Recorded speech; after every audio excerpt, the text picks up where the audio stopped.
Ouvinte do programa Gente que Fala, boa tarde, seja bem-vindo. Eu sou o Mauro Friesman, nós estamos no ar na Grande São Paulo pela Rádio Trianon AM 740 e Rádio Empreender AM 1520.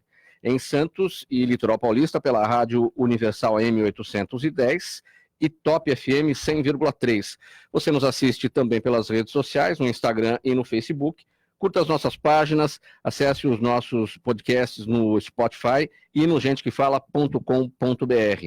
O Gente que Fala de hoje recebe a procuradora Eliana Passarelli, ela é coordenadora dos programas de cidadania da Secretaria da Justiça do Estado de São Paulo. Boa tarde, procuradora, seja bem-vinda ao programa Gente que Fala. Boa tarde, Mauro, é um prazer estar aqui com vocês e poder falar um pouquinho do nosso trabalho. Prazer é todo nosso, procuradora. Procuradora, programas de cidadania da Secretaria de Justiça do Estado de São Paulo. Cidadania, que é o exercício dos direitos, dos deveres, nos mais variados aspectos, nos mais variados vieses. A senhora acha que as pessoas estão mais pensando nos próprios deveres hoje, nos próprios direitos, do que nos deveres? Não, eu acho que é uma regularidade entre direito e dever. Os que não pensam nos deveres, né, também não questionam seus direitos. Enfim, eu acho que ainda a gente está engatinhando nessa fase de direitos, né, do que pode, do que não pode. Agora, eu tenho certeza que a gente avançou bastante, a população como um todo, né, há uma consciência maior, há uma consciência geral, eu diria, em massa, e as pessoas estão caminhando para isso, né? Eu acho de uma maneira muito, muito positiva. Eu vejo pela secretaria, que são coisas que normalmente as mulheres não pediriam, as vítimas não pediriam, e que agora eles procuram. Não agora exatamente, né? O CRAV, por exemplo, tem 21 anos, então é um trabalho que vem sendo buscado há bastante tempo, né? O CRAV é o Centro de Referência e Apoio à Vítima. É, sim. No Centro de Referência e Apoio à Vítima. Isso significa dizer que o CRAV tem um trabalho excepcional no sentido de valorizar a vítima, dando todo o apoio terapêutico, o apoio social, através de assistentes sociais, e o apoio jurídico necessários.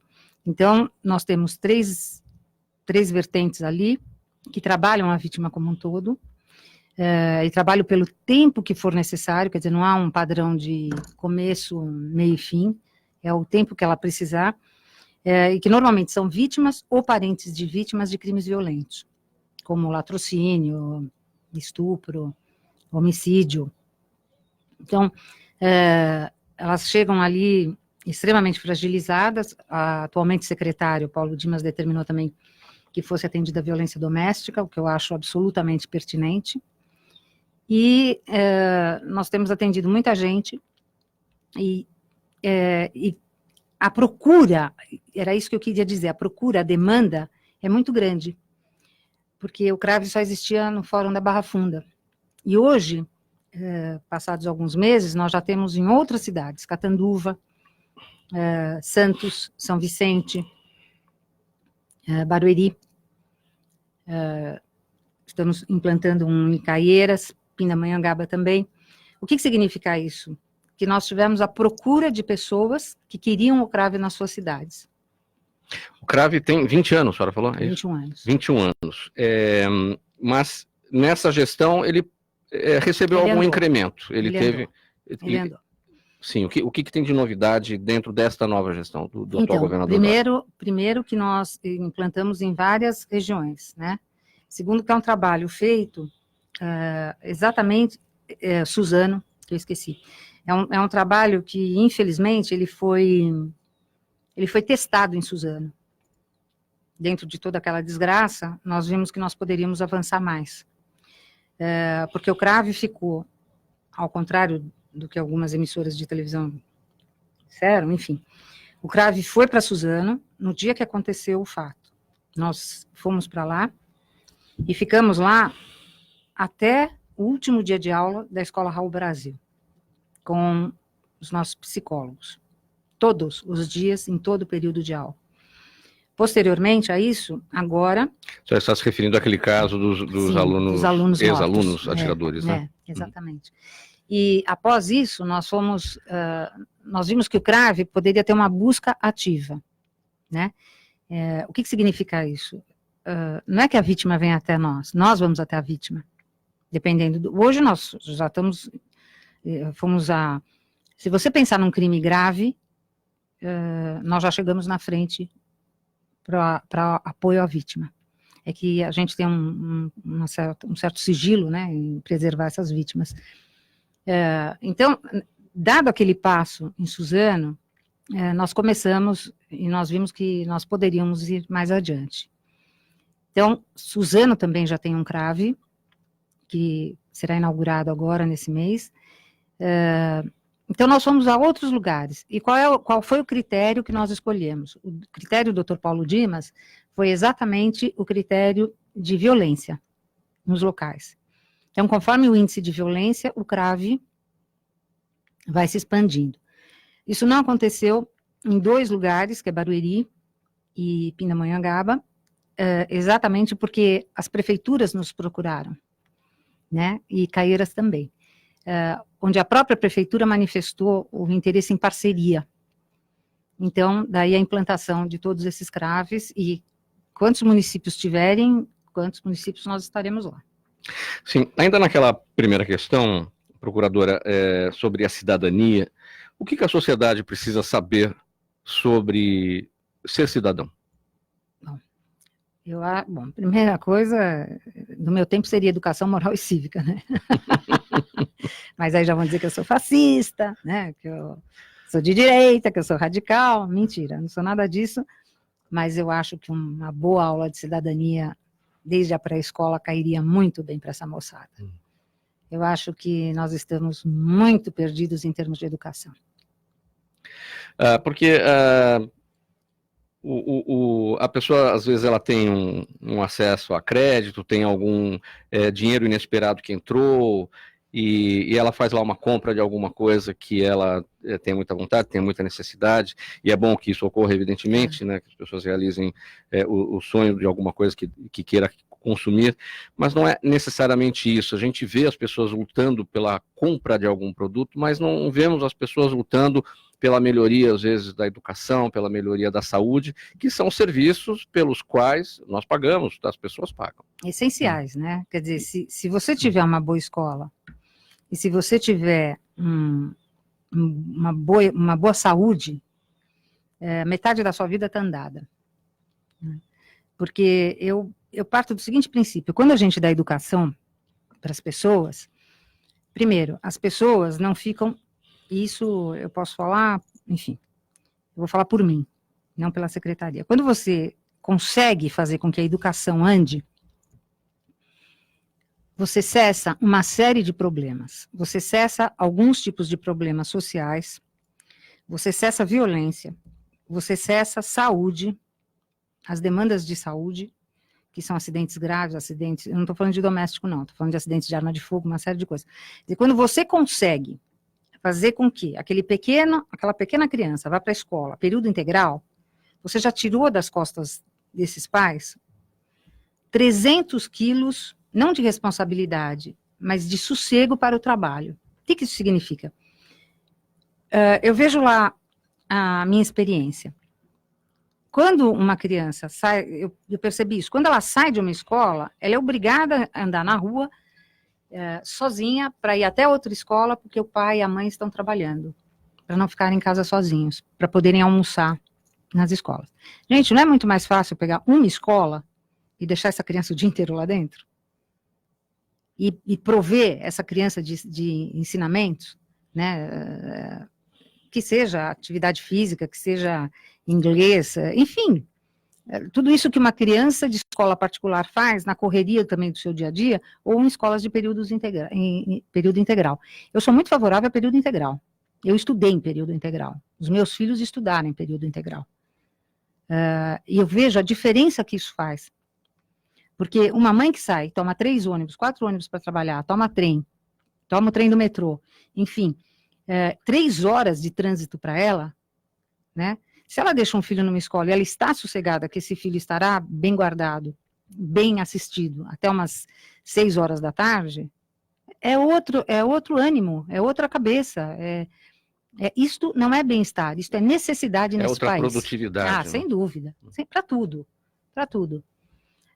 Eu vejo assim com muita tristeza a falsa ideologia em relação à educação. Né? E isso eu posso dizer porque eu tenho 42 anos de magistério. Então não tenho o menor pudor em falar em educação. E quando você fala em escola e período integral, você tira a criança da rua. Você tira a criança do vício, você tira a criança da rua, você não deixa a criança ser avião de traficante, essa que é a verdade. Eu estou falando criança e adolescente. Você não evita qualquer tipo de acidente em relação à saúde, porque eles estão não protegidos, mas eles estão seguros em termos de saúde, porque isso requer uma assistência médica constante da escola, uma assistência odontológica. Aqui a gente só tapa remendo, né? No fundo é isso que a gente faz, a gente fica tapando remendo das coisas erradas que vêm há anos. Eu nem sei, hoje eu não saberia te dizer há quantos anos que eu não vejo o destaque de uma escola pública, o que antigamente era muito comum, né? Uma escola Caetano de Campos, escola pública era referência, hoje você não vê isso. É muito difícil. E a sua expectativa em relação a isso? A termos escolas em período integral, mas em primeiro lugar precisamos ter estrutura para que isso ocorra. Não é simplesmente abrir a escola e as crianças vão para lá o dia todo. Não. Né? Olha, eu acho que essa estrutura nós já temos. Né? Eu tenho meu ex-marido, falava uma coisa muito certa, que professor ganha por quilômetro rodado. Ele dá aula em 3 escolas, em 3 períodos, e não ganha o suficiente. Se você colocar aquela mesma escola com um período integral e manter o professor em um local só de trabalho, a produtividade dele também será muito melhor. Efetivamente melhor. Então, quantas escolas nós temos municipais, quantas escolas nós temos estaduais? Não é criar escolas, é aproveitar a escola. E eu radicalizo um pouquinho nesse ponto, Mauro, porque assim, eu penso da seguinte forma, se você não começar, a gente nunca vai saber como é que ficaria, né? Então, nós temos escolas boas, escolas suficientes, bem aparelhadas, e que você poderia ocupar de maneira melhor esse espaço, e realmente em período integral. Eu sou muito favorável a isso. Eu fui candidata a deputada estadual, e uma das coisas que eu briguei muito era exatamente a escola em período integral. Não tem por que não ser. Era a sua plataforma de campanha. Também. Tem que ser em período integral. Eu acho que não dá mais para professor ficar pulando de escola em escola, não dá para professor ter medo de aluno, não dá para a gente criar crianças que não sejam produtivas no amanhã. Né? E adolescentes que não sabem para onde vão, porque eles não sabem.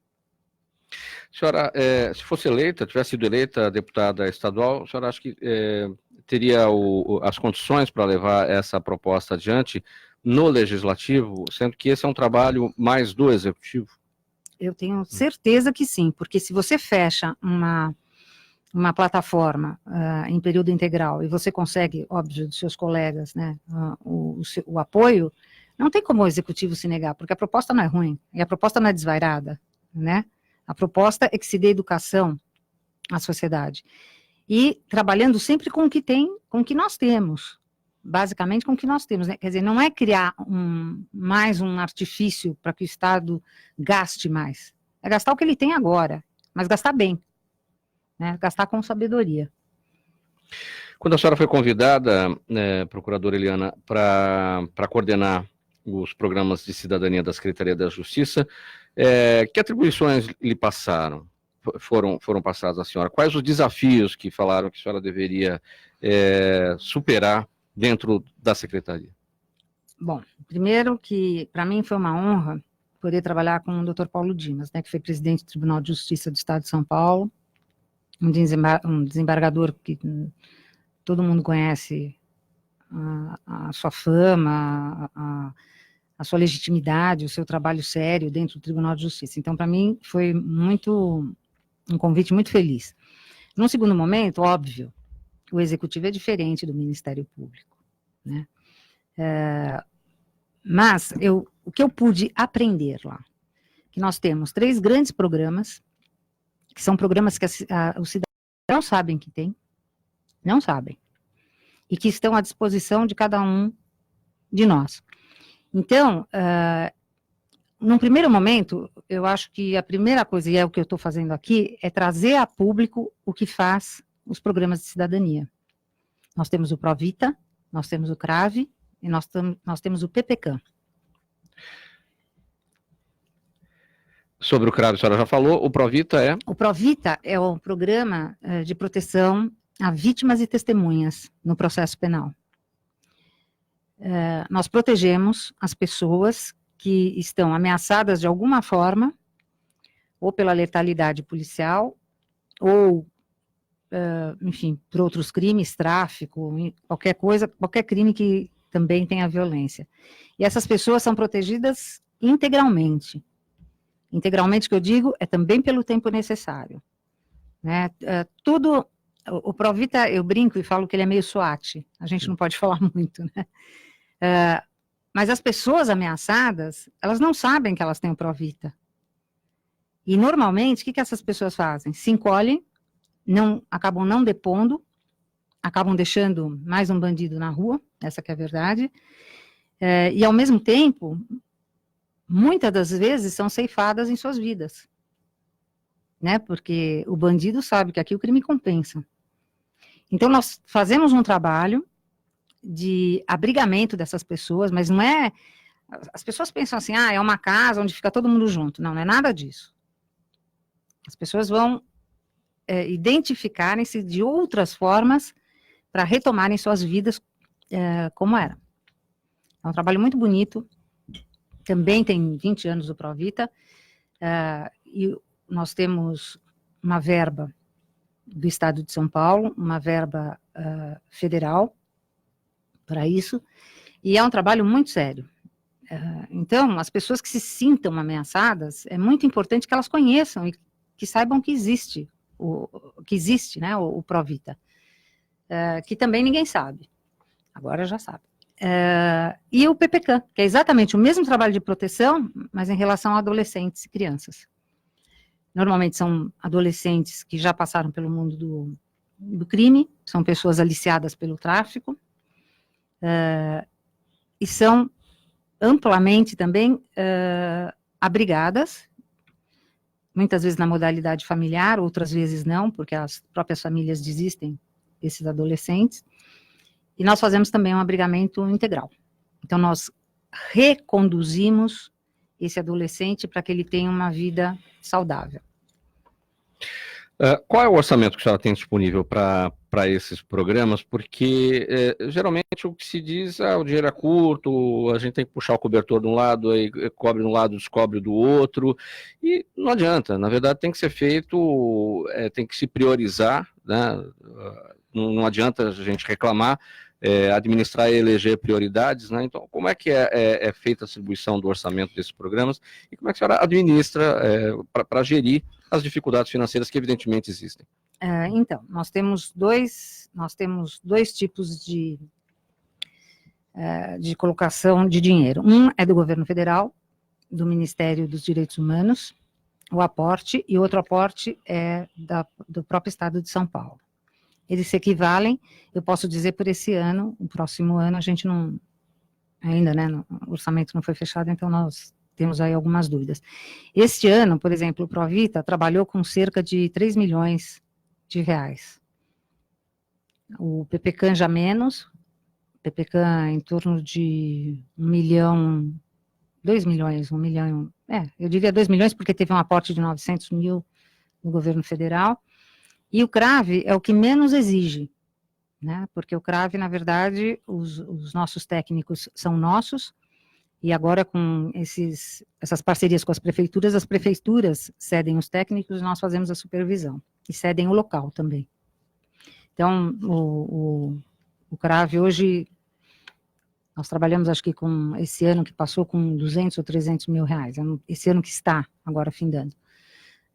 Então, eu acho que nós temos uma boa verba, e nós temos um conselho gestor para cada programa, e temos um conselho fiscal também, né, onde a verba pública é rigorosamente checada, apontada e colocada à disposição do público, porque é um trabalho muito sério que se faz. A questão da violência doméstica é tratada só no CRAV, ou nos 3 programas, nos outros programas também é possível? Também, no PPCAM não, porque lá nós tratamos só dos adolescentes, né, das crianças, mas se nós tivermos, por exemplo, um menor que seja caso do PPCAM, e ao mesmo tempo nós tenhamos lá uma família ameaçada por causa do filho, nós os levamos para o Provita, aí entra como família, no Provita. O CRAV, ele é especializado na violência doméstica. E aí também a proposta é muito boa. Não adianta a gente falar em violência doméstica e tratar a violência doméstica como se não fosse alguma coisa... Como é que eu vou explicar? É uma coisa muito grave. Hoje nós temos, digamos, 60 mil medidas protetivas em São Paulo. A mulher brasileira, que não se ofenda, mas isso é fato, ela pega a medida protetiva e, por falta de conhecimento legal, que não é culpa dela, ela acha que ela está segura. E não é verdade. A medida protetiva, ela pode funcionar mais ou menos em relação ao homem que pretendia ser violento, não ao que é violento. Porque para esse tanto faz a medida protetiva. Ele está pouco se lixando para aquele pedaço de papel. E o que ela faz? Ela trabalha como se isso fosse a porta de segurança dela. Ela não entende que isso não significa quase nada para ela. Muito bem, ela vai com a medida protetiva, o violento mesmo não respeita a medida protetiva. Ela chega para a juíza, para a promotora e fala assim, olha, ele não respeitou a medida protetiva. O que resta à justiça? E aí é a minha grande briga com a Maria da Penha. Resta prender, porque é o único local que as pequenas penas admitem a prisão provisória, né, ou o flagrante. Aí prendem esse cidadão, tiram do convívio social, fazem com que ele perca o emprego, não que ele mereça o emprego, mas enfim, perde o emprego, não vê seus filhos, né, que é o grande problema para estes homens, e 2 meses depois eles estão na rua. Numa cadeia que nós sabemos que não é uma coisa virtuosa no nosso país. Então, você tira dele o trabalho, você tira dele o convívio com os filhos, coloca-o preso e depois você solta. Por quê? Porque não tem pena para ele. Essa que é a verdade. Se a gente falar num crime de ameaça, nós estamos falando de uma pena de 3 meses a 1 ano. Se ele for primário de bons antecedentes, ele pega 3 meses.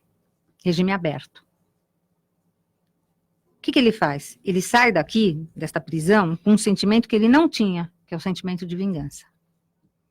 E aí ele vai lá e comete o famoso feminicídio. O que nós precisamos trabalhar? E o CRAV foca nisso. Nós trabalhamos a autoestima dessa vítima, nós fazemos com que ela se desprenda emocionalmente do seu algoz e nós fazemos com que ela consiga ter sustento próprio, né, e que consiga ser proativa. A dependência emocional ainda é o grande entrave, o grande obstáculo para se fazer a denúncia, para a mulher ir adiante em relação... Não só o emocional, o financeiro também. A dependência financeira é muito grave, e é a maior. Elas acabam voltando para suas casas porque elas não têm para onde ir, não têm futuro, digamos assim, se colocarem sozinhas, né, à frente de tudo isso. Então, nós trabalhamos tudo isso, né, e nós damos a oportunidade de ela saber que ela pode voltar a ter uma vida proativa, que ela pode ter a autoestima dela reconquistada, enfim, como ela deveria ser desde o início, e não foi tratada. Então, eu não vejo com bons olhos quando todo mundo fala assim, vamos aplicar a Lei Maria da Penha, vamos aplicar a Lei Maria da Penha. Até aí, ok, você aplica a Lei Maria da Penha e depois você faz o quê?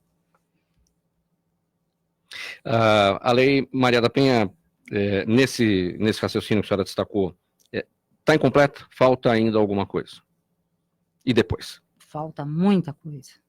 Nossa, falta muita coisa.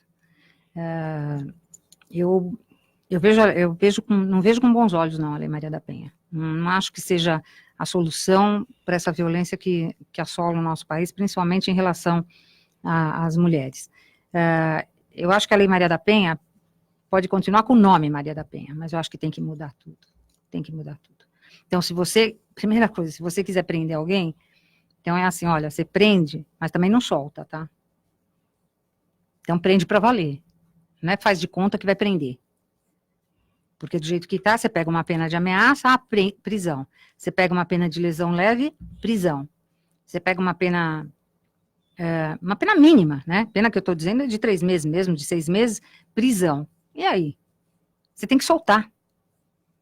Nem que ele cumpra a pena inteira dele numa cadeia, que são 3 meses, vai ter que soltar. Porque já cumpriu. As nossas leis são extremamente benévolas. Então, quando a gente diz de uma lei aí que é muito tranquila para o bandido, nós temos que mudar primeiro o Código Penal e depois aplicar a Lei Maria da Penha. Não adianta ficar dando medida protetiva e achar que isso vai resolver todo o problema do mundo, porque não irá resolver. Na minha cabeça, 35 anos de Ministério Público, 40 de vida pública, não acho que resolve. Então, alguma ineficácia em relação à Lei Maria da Penha estaria relacionada ao atraso do Código Penal? Sim. Primeiro que não se criou tipo novo, né? Só se criou um tipo novo, entre aspas, que é o feminicídio, que é um aumento de pena. Não se criou outros tipos penais onde haja realmente a pena privativa de liberdade. Eu vou dizer só uma coisa, olha, se a gente voltasse, eu sempre falo isso, ao Código Penal, como era em 1984, já estaria bom demais. Não teria regime aberto, semiaberto, não teria nada disso. Não teria absolutamente nada disso. Quer dizer, cumpre-se a pena, se for primário, cumpria-se metade da pena, né? E se fosse reincidente, 3/4 da pena. E aí você dá liberdade provisória. Não se comportou? Ótimo, volta para a cadeia.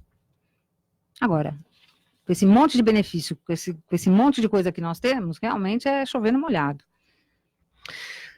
Procuradora Eliana Passarelli, a senhora tem um trabalho como docente, a senhora esteve na Escola Superior do Ministério Público, agora não, até por conta das atividades no Executivo Estadual.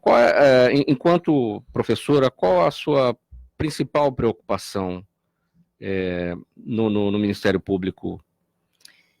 Bom, eu sempre achei que professor tem que dar aula, né? Não adianta ser discursivo e não ser compreendido. Então, a minha principal preocupação era formar, de fato, os meus alunos. Formar, não era informar. E eu acho que a formação carrega uma bagagem num todo, né? Desde a forma como ele se comunica com os colegas, desde a forma como ele se comunica com o professor, até, assim, vai ter que saber a matéria mesmo. Porque senão ele não está apto a exercer a profissão, seja ela qual for. Então, eu sempre procurei realmente formar os meus alunos. E a senhora, no dia a dia do trabalho de promotores e procuradores, a senhora verifica essas falhas que a senhora, nas aulas, buscou ou tinha buscado, né, enquanto estava atuando, atuar? Aí é muita pretensão minha, né? Muito narcisismo, mas eu verifico que o nível realmente hoje não é o mesmo que era há 20 anos atrás ou há 15 anos atrás. As pessoas estão fazendo das faculdades um ato de consumo, né? Isso é muito triste. Procuradora, a gente agora em tempos de politização da justiça ou de judicialização da política, as duas coisas Sim. estão acontecendo. O que a gente vê no seu trabalho à frente do Executivo do Estado, na Secretaria da Justiça,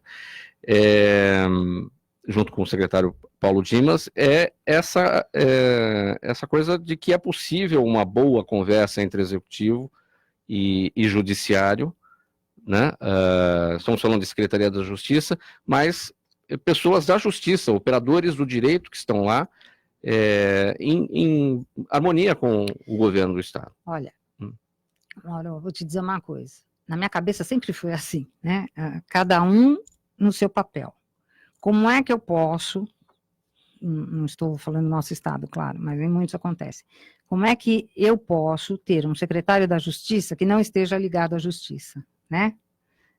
Como é que a gente pode ter um secretário de Segurança Pública que não esteja ligado à Segurança Pública? E assim sucessivamente. Eu acho que o técnico é o futuro não, é o presente na política. Não adianta você ter cargo de quem indica isso, indica aquilo, se você não souber se desdobrar e saber exatamente o que o cargo quer.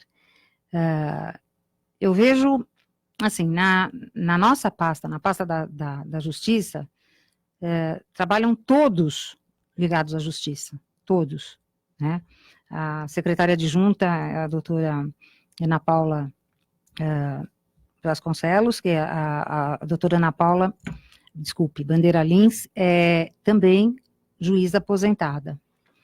E nós temos, assim, sucessivamente, gente que trabalhou com a Justiça e que hoje exerce algum cargo na própria secretaria. Mas exerce com seriedade, exerce, não é assim, foi nomeado e está tudo certo.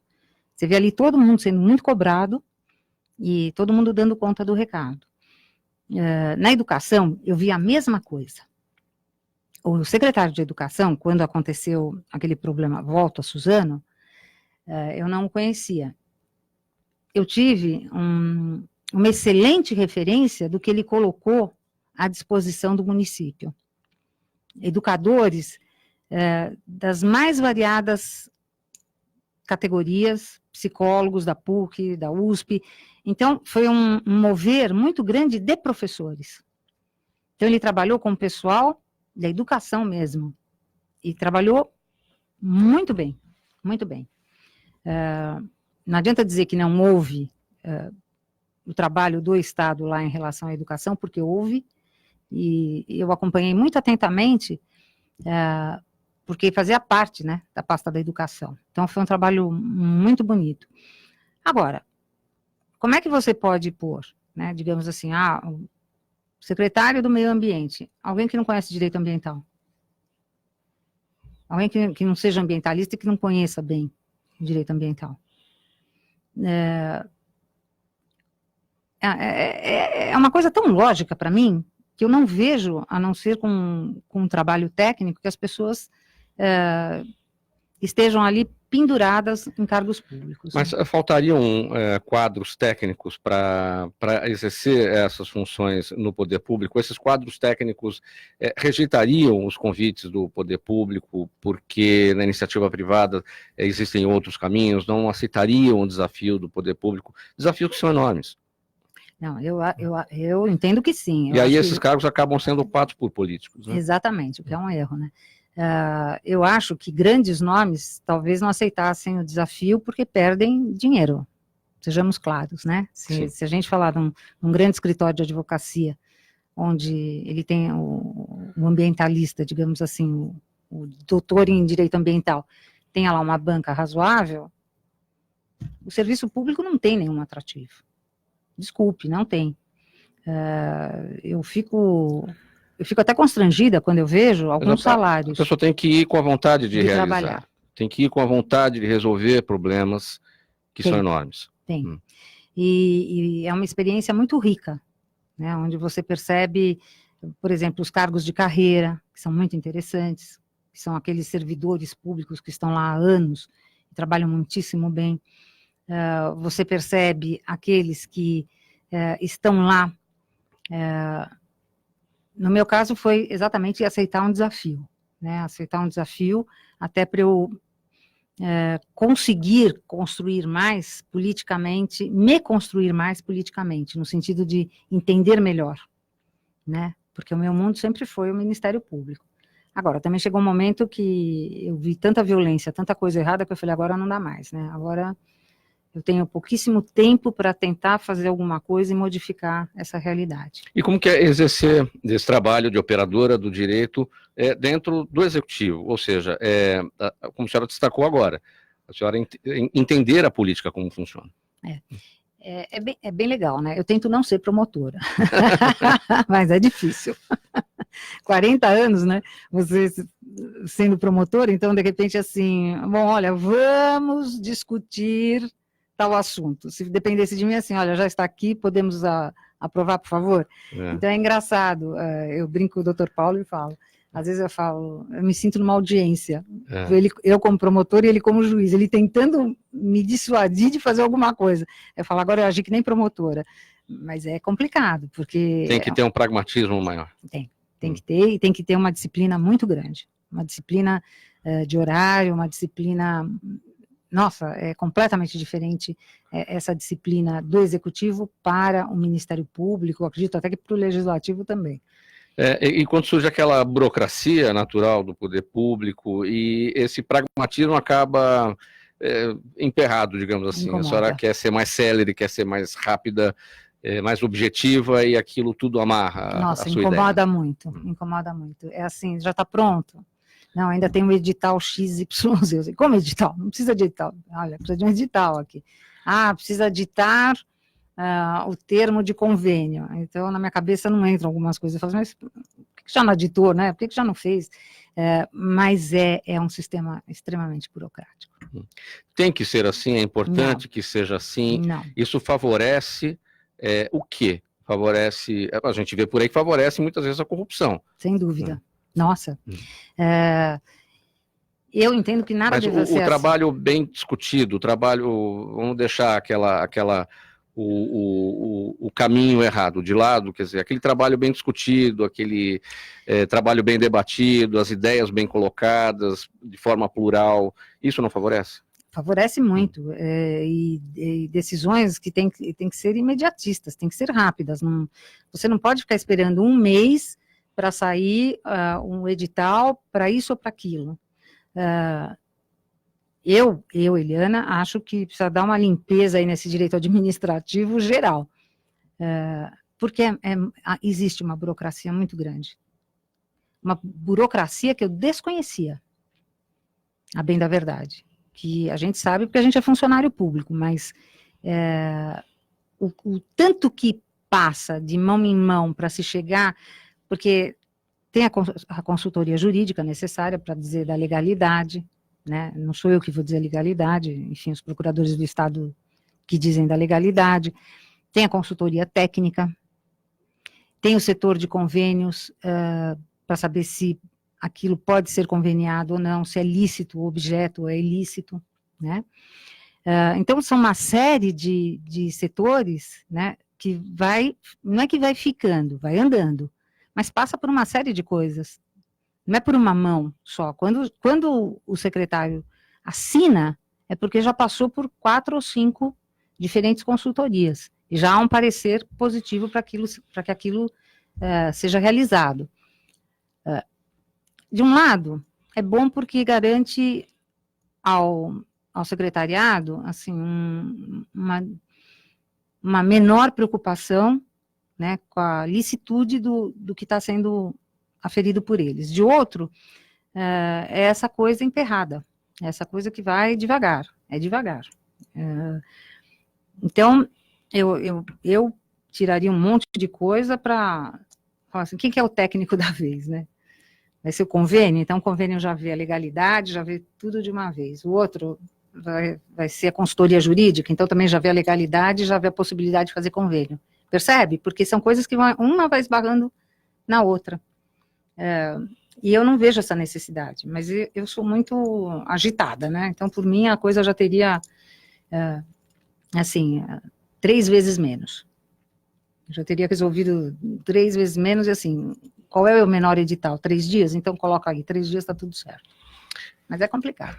Cada vez mais a gente observa o contato da sociedade, o contato da sociedade era com o legislativo, os deputados que escolhemos, os vereadores, enfim, federais, os deputados federais, deputados estaduais, senadores, e o contato com o legislativo, ou seja, o presidente, prefeito, o governador, enfim. Hoje, os operadores do direito estão entrando na casa das pessoas de tantas discussões que ocorrem no Supremo Tribunal Federal. E isso é bom e isso é ruim, uma vez que isso vem justamente por conta de trabalhos não realizados por parlamentares, que muitas vezes o Supremo acaba, por exemplo, a questão agora da segunda instância, Sim. né? Isso poderia ser um tema discutido no Congresso Nacional e não está com a Justiça. Isso é bom ou ruim? Em alguns momentos eu acho bom, em outros eu acho muito ruim. Eu acho que o bom juiz é aquele que não se faz conhecer. É aquele subscritor de sentença absolutamente anônimo. Quando a gente coloca em xeque, inclusive, eu não diria personalidade, mas eu diria responsabilidade do judiciário, eu acho muito grave.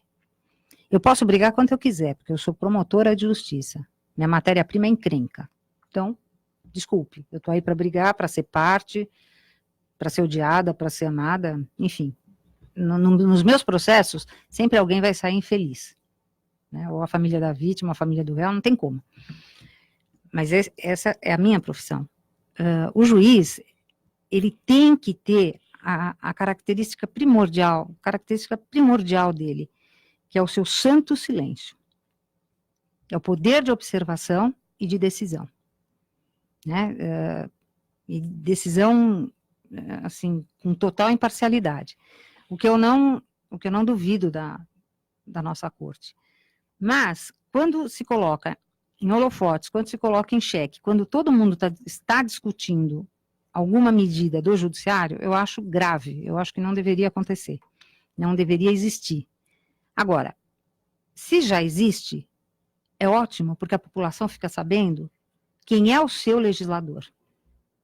Se nós estamos colocando nesse momento as coisas para o Supremo decidir, então é assim, bom, eu votei em quem?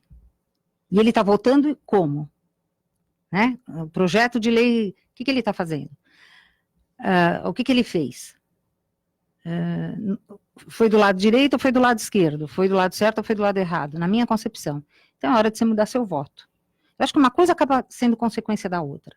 Né? Quando você bota o judiciário para resolver problema de política e quando você percebe, como nunca foi percebido antes, pelo menos, né, nos meus 65 anos de idade, você não percebe o que o legislador fez de bom para você até aquele momento, e que seja prisão em segundo grau. Porque isso é uma outra vergonha. Né? Nós temos que pedir licença para prender o bandido, que já está condenado 2 vezes. Quer dizer, a terceira é um luxo para ele, o Supremo é um luxo. E aí nós acabamos brindando aqueles que têm poder de custas, poder de pagar um advogado para ir a Brasília e coisas que valem. Né? Se toda a população tivesse esse acesso à justiça, seria maravilhoso, o que não é verdade. Então, aí eu acho que chegou a hora de novo, olhar para o legislativo e falar onde que eu votei, onde eu errei e onde eu acertei. Será que a sociedade enxerga esse ponto? Quando o operador do direito, no caso o Supremo Tribunal Federal, ou seja, a judicialização da política acontece, a sociedade, o eleitor consegue perceber que aquela atuação do direito na política é porque o legislador não atuou, e aí passa a olhar com outros olhos aquele legislador, mudar o voto, querer mudar o Congresso? Hoje eu vejo que sim. Não a grande massa, ainda não. Porque, às vezes, a gente pega algumas pessoas que elas não têm noção do que está acontecendo no nosso país. Claro, nós somos um país inculto. Por isso que quando eu comecei o programa, falei com você, vamos colocar na escola período integral, educação moral e cívica, é por aí que passa. Né? Nós temos a grande maioria, e não venha me dizer que não é a grande maioria, não é burra, é ignorante. E por que é ignorante? Falta de informação. Falta de informação. Né? Falta não é nem aculturamento, é de informação mesmo, as mais básicas informações. Eu ainda entendo que grande parte do nosso país não saiba exatamente em quem votar e como votar, principalmente no legislativo. Quando você fala em presidente, a massa tem essa coisa de esse é bom ou esse é ruim. Agora, no legislativo, ainda eu acho que nós temos um grande caminho a percorrer aí. O que tem hoje de importante, procuradora Eliana Passarelli, dentro dos programas de cidadania da Secretaria de Justiça de São Paulo, ou não dentro do programa, em alguma outra questão da Secretaria, de prioridade, de importante que esteja em discussão, ou que vá à discussão na Assembleia Legislativa? Então, na Assembleia Legislativa, nós temos agora o que eu vejo assim de mais preocupante, nas nossas pautas, nada, assim, de excepcional que precisa ser aprovado. Eu acho que nada. Porque a nossa gestão é muito ampla. A justiça, ela contempla todos aqueles que não foram contemplados, né? Então, o LGBT, a perseguição racial, os refugiados. Nós trabalhamos com toda essa massa, com todas essas pessoas que são absolutamente desconhecidas, né? Por isso que ela é a Secretaria da Justiça. Então, a gente tem uma gama muito grande de trabalhos muito bonitos, referentes a todo tipo de busca. O que nós temos lá de importante, eu acho que hoje, a discussão das emendas parlamentares, que nós temos os SICs, né, que são os Centros de Integração da Comunidade, que tem trabalhos muito, muito bons, muito importantes, desde a cédula de identidade, é como se fosse um poupa-tempo, mas nos mais longínquos lugares. Então, dá para a gente ter um trabalho muito importante. Então, essas emendas parlamentares, elas vêm em muito boa hora para nos ajudar a continuidade maior, abrir mais os programas, né? E, sem dúvida, para o governador, o PPCAM, o Provita e o CRAVE são hoje o carro-chefe para buscar que as pessoas estejam próximas a nós e que possam buscar sua cidadania no dia a dia. Secretária, a Secretaria de Justiça de São Paulo conversa bem com o Ministério da Justiça, do ministro Sérgio Moro? Sim, muito bem, muito bem. A semana passada, inclusive, eu estive lá, nós fomos fazer uma palestra, exatamente no Ministério da Justiça, para falar do CRAVE, e da expansão do CRAVE em termos nacionais, porque é um trabalho essencialmente de São Paulo, é o trabalho mais avançado que se tem em São Paulo mesmo.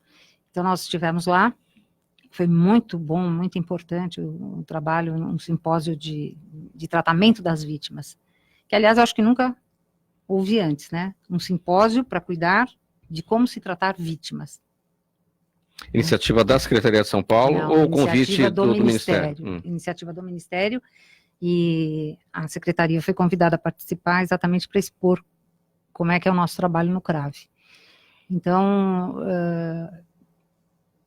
que eu me lembro, eu nunca vi um trabalho desse preocupado em vítimas, e não, né, os direitos humanos dos meliantes, mas assim, os direitos humanos mesmo, em que as vítimas devem ser vistas e tratadas. E como é que o ministro Moro recebeu o trabalho da Secretaria de São Paulo? Muito bem, muito bem. Nós tivemos lá um trabalho de um dia inteiro, não só nós, outros grupos também do Rio de Janeiro, enfim, um grupo de Brasília, e foi Rio Grande do Sul. Foi um trabalho muito interessante, onde nós pudemos discutir várias pontes de como nós podemos costurar todas essas vítimas que nós temos, né, que são muitas, é um negócio absurdo, o número é um número alarmante, que é estarrecedor, se a gente for falar em termos de números. A senhora foi muito criticada, procuradora Eliana, quando a modelo Nájila Trindade, aquele episódio, a senhora disse que ela teria que provar a acusação de estupro contra o jogador Neymar, ou ela poderia ser processada pelo Ministério Público por denunciação caluniosa. O que é que ficou disso? Ficou denunciação caluniosa. Não, eu trato todos iguais perante a lei, né? Denúncias muito graves, que geraram muitos danos. Então, é assim, ó, não é ela, é qualquer pessoa, né? Se você está falsamente denunciando a imputação de um crime a alguém, desculpe, se não for verdade, você vai ter que arcar com isso, e a pena é alta. Né? É o que nós falamos das penas baixas, essa até que é relativa, de 2 a 8 anos. 2 a 8 anos. Então, quando você fala, falar dela, eu nem falaria dela, eu falaria de todo mundo. Agora, eu fui criticada mesmo, só que hoje o que restou? Né? E acho que as pessoas têm que prestar mais atenção, né, a alguns sinais. Alguns sinais são extremamente importantes. Procuradora, um debate eleitoral muito antecipado atrapalha o trabalho de vocês? Não. A gente está falando desse momento que a gente vive no Brasil, em que o governo mal começou, o governo Bolsonaro mal começou, e os adversários políticos todos estão já pensando lá na frente, tem muita coisa para se resolver agora.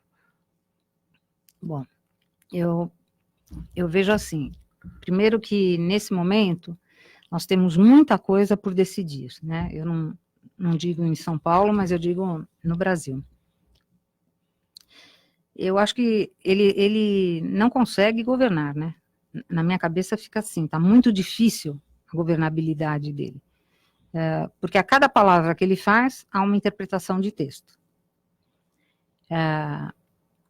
E cada interpretação de texto gera uma tese. Eu acho que ele tem o direito de trabalhar, mas também acho que ele deveria trabalhar de boca fechada. Né? Eu não vejo com bons olhos essa coisa de Twitter, eu não vejo isso com muito... Eu sou fã de rede social, acho que foi uma das melhores coisas que inventaram. Mas você tem que saber que você é um presidente da República. Né? Fiquei encantada com o Ministério da Justiça, trabalho impecável, com isso... assim, impecável. E com o PGR escolhido, o Procurador-Geral da República, que veio de fora da lista tríplice? Então, isso quebra uma tradição que eu não acho muito boa. Quando você deixa de colocar o seu colega, que você escolheu, né, como seu líder, não diria mentor, porque é muito sério, mas como um líder, da sua profissão, é meio complicado. Eu não gostaria de ver no estado de São Paulo alguém que não estivesse na lista tríplice do Procurador-Geral de Justiça. Eu acho que isso é quebrar, não é nem uma tradição, é uma quebra de confiança no trabalho dos procuradores da República. Eu acho um mando desnecessário. Com a aplicação disso, passa a falta de apoio depois do Ministério Público, algum tipo de decisão? Não, eu acho que não, porque a gente trabalha dentro do mais rigoroso templo da lei. Então, o que acontece? Nós somos obrigados a aplicar a lei. A hora que eu deixo de aplicar, eu prevarico. E tenho certeza que os colegas não prevaricarão. Então, quer dizer, você cumpre o seu trabalho, a sua tarefa. Eu acho que administrativamente é que deve ficar mais difícil dele controlar, né, as posições contrárias a ele no âmbito administrativo. No âmbito disciplinar e de trabalho, não vejo como. Ainda na questão da violência contra a mulher, a procuradora Eliana Passarelli, o presidente Bolsonaro vetou integralmente, nos argumentos dele por contrariedade ao interesse público, a proposta que obriga os hospitais a notificarem a polícia sobre indícios de violência contra a mulher. Isso é um retrocesso? Eu acho, mas veja bem, hoje os hospitais, muitas das vezes, eles não notificam, mas de alguma forma eles fazem com que o trabalho do assistente social, chegue nessa vítima, né?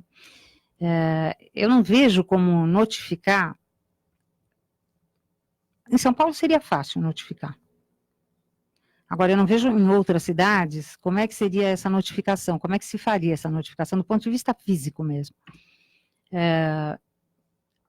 Agora, também vejo da seguinte maneira, hoje a gente trabalha com uma medicina, digamos, mais humanizada, e há sempre um serviço social atrás, pelo menos eu inaugurei a vara da violência doméstica, né, aqui em São Paulo. Então, há sempre atrás uma assistente social que busca a verdade dos fatos, que ela vai assistindo aquela vítima a ponto de buscar o que está acontecendo. Tanto que, quando a violência contra a criança, isso já é de lei. Né? O aborto também, quando chega um aborto espontâneo, mesmo que seja espontâneo, nenhum médico segura essa bronca. Eles notificam, não a nós, mas eles notificam individualmente, né? Chamam a assistente social e pedem para que elas estejam ali presentes. Procurador, o tempo do Gente que Fala está já chegando ao final. A sua mensagem, o seu recado para a mulher em relação a esses programas existentes dentro da Secretaria de Justiça de São Paulo, a sua mensagem. Bom, primeiro que nós estamos todos engajados aí num projeto só, né, que é do bem-estar da população, do cidadão, enfim, da mulher também. Nós estamos à disposição pelo site da Justiça, da Secretaria de Justiça, e mais, nós temos lá um telefone que é o 3291-2660, onde qualquer pessoa que busque o Provita, que busque o PPCAM, que busque o CRAVE, poderá ser atendida, e nós funcionamos 24 horas. É o 3291-2660. E tem o 3291-2600. 2660 ou 2600. 24 horas por dia. 24 horas por dia nós estamos no ar. Sim. Então, procuradora Eliana Passarelli, coordenadora dos programas da cidadania da Secretaria de Justiça do Estado de São Paulo, muito obrigado pela presença. Eu que agradeço. Em nome da equipe do programa Gente que Fala. Na mesa de som, o Neildo Neres, na gerência técnica da Rádio Trianon, Sérgio Souza, apresentação minha, Mauro Friesman, pauta e redação Pedro Schiavon, diretora de produção Zenilda Salvato, a direção geral do programa é do jornalista Fausto Camunha, e do outro lado do Gente que Fala, você, ouvinte, que é a razão da nossa presença aqui. Muito obrigado pela audiência, tchau, até amanhã. Tchau, até amanhã.